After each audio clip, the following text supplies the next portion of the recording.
Good morning. How's everyone doing? It is great to see everyone's faces. I know I usually see you on 9:30 on Sundays as well, but great to see you here for Men in the Word. I'm excited to have you back. I know we have some new people who are here. Not going to make you stand up and introduce yourself. You have name tags, which is great, but feel free to meet people as you want. And there's food back in the back. You hold your hand up so you can meet Larry. Okay, just checking. Just checking. Just a reminder of the way things usually work is that we have announcements to begin with, then we'll have a little bit of a lesson, and then we'll have small groups. So I want to talk about what's going on throughout the morning and also throughout the year. First thing to talk about is what we're doing for this year. And if you look on each of the tables, there's some handouts that you're feel free to take home with you. If you want a digital copy, I should have emailed you one. You probably have one if you want to keep it on your phone or whatever you need. But that shows you the mark lessons each week, what the chapters are or what the verses are, if some of the chapters are split up into two, and what the basic topic is each week. And sometimes it varies. Sometimes it tells you what the history, what's happening in the chapter. Sometimes it tells you what the theme is of the chapter, and it'll vary, but gives you a little bit of an idea of what to look for if you don't have a chance to read ahead of time. But don't feel like you have to, because like I tell so many people, don't feel like, oh my gosh, I can't come to Men in the Word every week, and you're studying Mark, and when I miss Mark 2 and 3 and 4, and I come back for 5, I'm going to miss out on some things. Don't worry about that, because you can easily catch up on what's going on historically. But the main thing is we're going to be talking about things that affect your life, and think about that more than the history. No offense to the history, because I think the history is great. But if you miss something, it's not a problem. There's one person, I won't name his name, who came once last year. And it was so good to see him that one time that he showed up, because he used to be in my group 4 years ago. And seeing him was great. But because of work schedule and such, he could only come one time. That's fine. Other people say, I'm here every time, but I can't be here the Thursday before Halloween. Is that okay? Yes. Come whenever you can, because you're going to get something out of it each and every time. I do send out weekly emails. Hopefully you're getting them. If you're not, please let me know, because that either means that I'm sending them from my MKBT Barnes account and somehow it's going into spam or something, or you have the wrong email address in Realm, because I send out most of it through the Covenant Realm program. So you should be getting those emails. I usually send them out. I didn't this week because of Labor Day and the first week, but I'll usually send them out on Monday each week, just to give you an idea of what's coming up. You may have noticed, because a lot of you have food in your hands and you've been eating, that there's food in the background, in the back behind you. Dave Hoffman is the person who provides all that. Dave, come on up. He picks up the food each and every week, and he has an announcement to make. Good morning. I've been associated with Men in the Word for a number of years now. I really don't know how many. And I got to admit, I was a little disappointed when Harold stepped down. But Mike has stepped up and, in my opinion, has done a really good job in keeping this group together. And with his guidance, this group continues to flourish. So I thought it appropriate that I give Mike a small gift. This is something that he really needs to have. And I think that all of you will appreciate it. Well, maybe not. Now I'm worried. Mike. Thank you. Should I open it now? Yeah. Okay. All right. Let's see what we got here. Oh, look at this.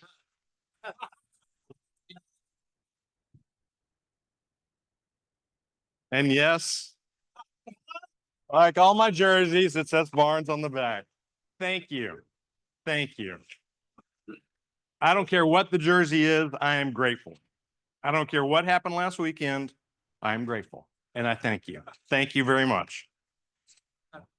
Very nice. Very nice.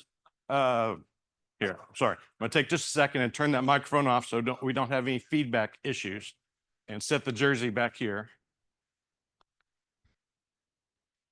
I may wear it next week. We'll talk about jerseys here in just a second.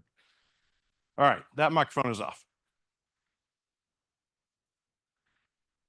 The other thing to know about food, is that there is a basket back in the back that's back near one of the coffee urns to put in money.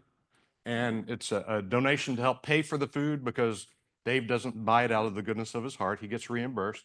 But just know that if you come and if you show up and you don't have any money on you, keep eating. It's not a problem. Don't say, Mike, can I Venmo you? Don't worry about that. You can catch up later. You don't have to do it every week, but there's a basket back there to drop some cash in to help pay for the food. Let's talk about the lessons. Lessons each and every week. They're always on YouTube. So if you miss out and you want to catch up, say, I like this whole Mark lesson that I'm hearing and all the history about it. I missed last week. I'm going to listen to it. And it's all recorded off of Zoom. So there's a camera back there and wave, hi. But you don't have to worry about the Zoom recording has nothing to do with the small groups. When I'm done presenting or whoever leads the lesson, I stop the recording, I edit it off, I cut it off, and that's what goes on the YouTube channel. But feel free to go to the YouTube channel, and if you want to watch a past lesson over the past couple of years, or if you're interested in what happened last week when you miss a week or something like that, that is always there. The other thing to also remember is that we're always on Zoom. Don Jones, where's Don? Don used to always be on Zoom. Don is here today for the first time in what, 3 years? But people are always on Zoom, so you're always welcome. If you oversleep, if you don't feel well, if you're out of town, you can hop on Zoom at any time. And again, we have the Zoom small group, so you still have the small group interaction after the lesson. So that is always there as well. One other thing to know is that we always have a barbecue fellowship at the Harold Skaggs Ranch. Mark your calendars, and I'll remind you several times between now and then. It's going to be on Saturday, December the 13th. I'll give you more information about it, but we have good fellowship, we have good barbecue, we have a good time, and that'll be in December at Harold's Ranch. Thank you, Harold, for always hosting that. Lastly is the Cubs. I was thinking about wearing a Texas jersey until what happened last Saturday. I didn't have this Ohio State jersey, or I probably would have worn that for you, but I'm wearing a Cubs jersey partly because it's baseball season. I'm a huge baseball fan. Cubs are playing pretty well, fairly well. And I'm a fan of all the teams, though. But I love September because of the drive toward the playoffs and watching things go on. But I saw this picture a couple of weeks ago, and I posted it on I usually do a Sunday religious post of some sort on my Facebook page. And I saw this picture, and someone said, I know a man who collects pictures of walk-off home runs, which is what this is. This is the number 13 hit a walk-off home run, and there are the Cubs at home plate ready to celebrate with him. And he says, I collect as many pictures as I can of walk-off home runs because it reminds me of this is what the reception is going to be when I go to heaven. I'm going to be rounding third base, and that's what people are going to be doing, which is incredible to me if you think about it. Picture that. When you go to heaven, all these people around home plate welcoming you. So that's why I'm wearing the Cubs today, because it's a picture of the Cubs. What we do now is we stand and we sing. So feel free to stand up and we'll sing. Tim Barber is going to head over to the piano and start the piano for us. I've got a confession. Not an entertainer. I can read music, but not very well. But I have a gift that I can play by ear, so you'll never hear this the same again.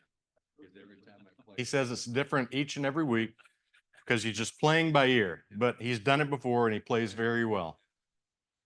right?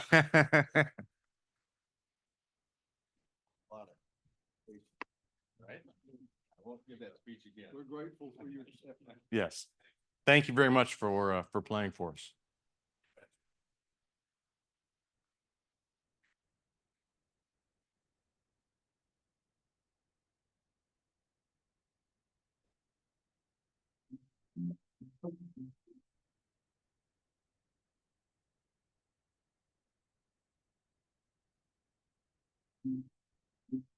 Spirit of the living God, fall afresh on me. Spirit of the living God, fall afresh on me. Let me mold me, fill me. Spirit of the living God, fall afresh on me. Thank you, Tim. Great job. Pray with me. Oh, Heavenly Father, thank you so much for bringing these great men in the Word back together today. Thank you for all that we've learned with you and through you over the summer. Thank you for what we're going to learn through Mark this academic year. We bless everything in your name. Amen.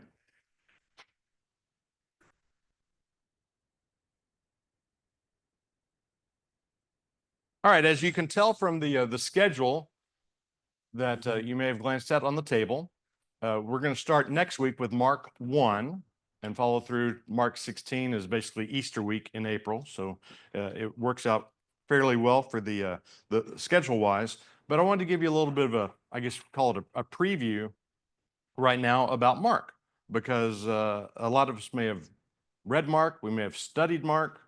You may have studied Mark back in 2011 when Men in the Word studied Mark. It was the longest ago of the four Gospels that Men in the Word studied. So that's why I thought we'd bring back Mark now.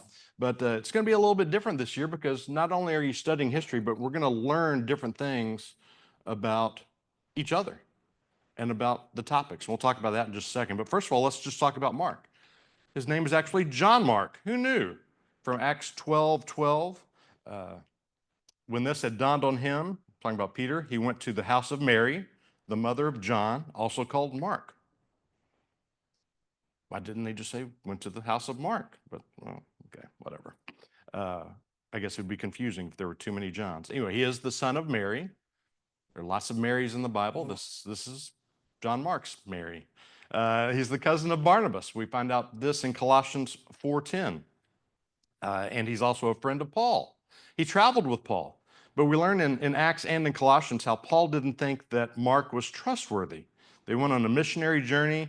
Mark left Paul and Barnabas during the trip. And in Acts 15, there is a verse that talks about Paul and Barnabas, again, the cousin, sticking up for his cousin, as it says, there arose a sharp disagreement between Paul and Barnabas, so that they had to be separated from each other. And it was because of Mark not being with them anymore, why Mark had left.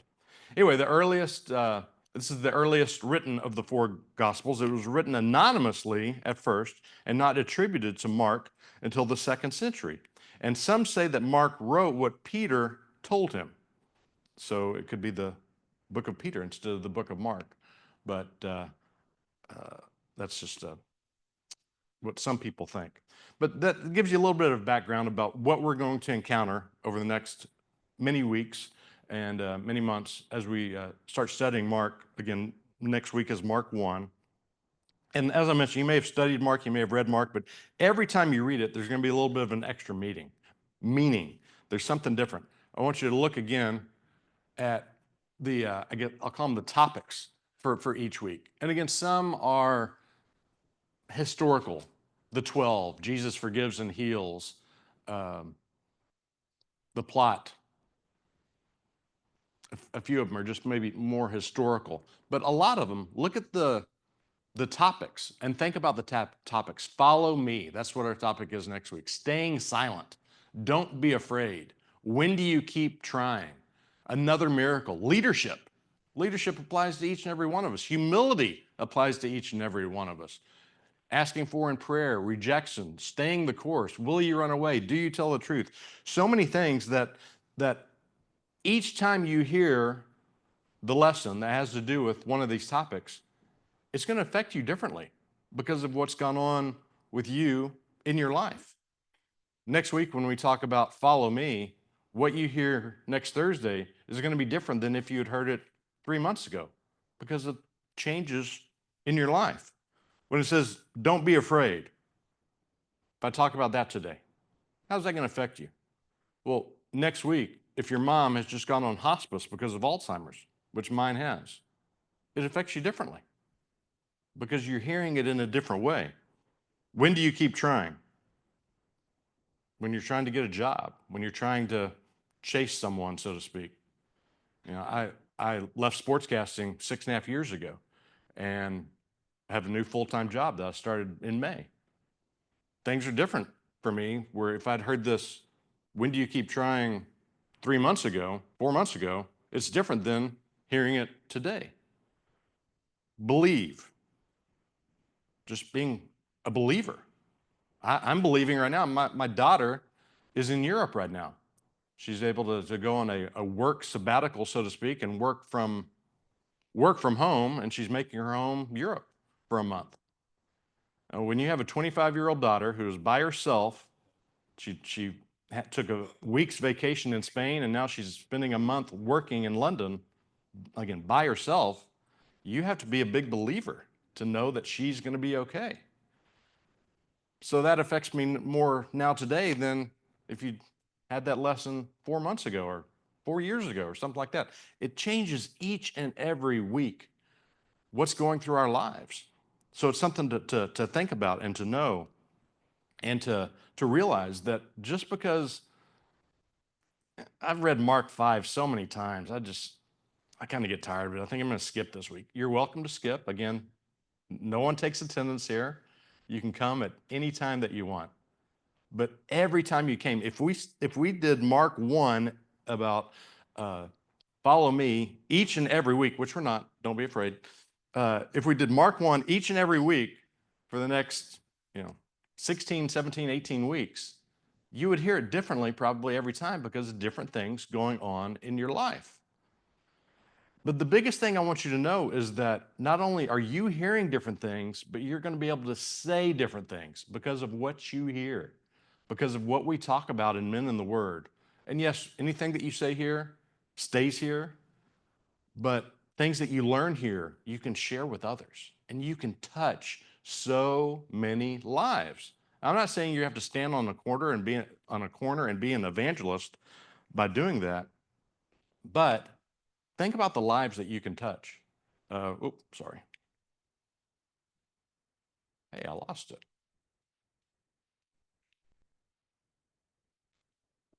I have to fix that so you can see the questions. But I want to tell you a story that happened just 2 days ago, and the timing on this is amazing.